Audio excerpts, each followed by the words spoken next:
नव नव audio video सबसे पहले देखबाक लेल हमर चैनल के लाल बटन दबा के सब्सक्राइब करू और घंटी के निशान पर दबा के ऑल नोटिफिकेशन के जरूर दबाओ।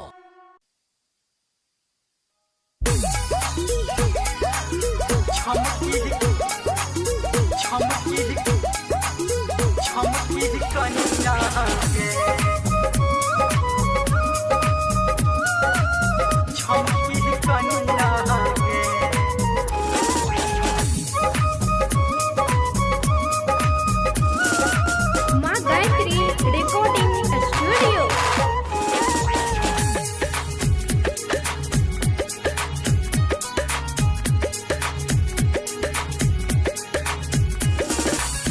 नभकी कनिया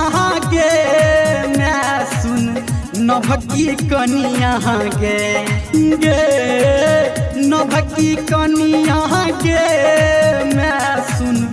नभकी कनिया गे हमरा चाही अपना पसंद के एकदम झमकी कनिया गे हमरा चाही अपना पसंद के एकटा झमकी कनिया गे नभकी कनिया गे मैं सुन नभकी कनिया गे नभकी कनिया गे मैं सुन नभकी कनिया गे हमरा चाही अपना पसंद के एकदम झमकी कनिया गे हमरा चाही अपना पसंद के एकटा झमकी कनिया गे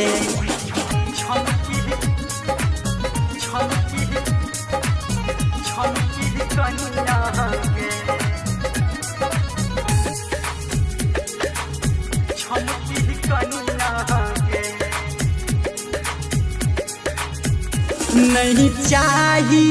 नगद रुपैया कोनो गाड़ी 4 रुपैया नहीं चाही नगद रुपैया के कोनो गाड़ी 4 रुपैया एकटा नीक दुल्हनिया गे एकटा नीक दुल्हनिया गे हमरा चाही अपना पसंद के एकदम झमकी कनिया गे हमरा चाही अपना पसंद के एकटा झमकी कनिया गे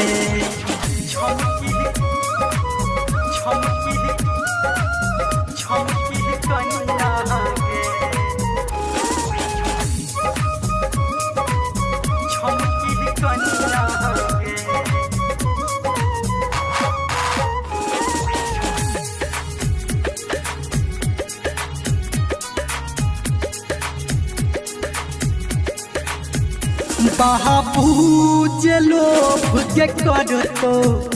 बेटा तोहर के मारतो बाबू के लोभ जे करतो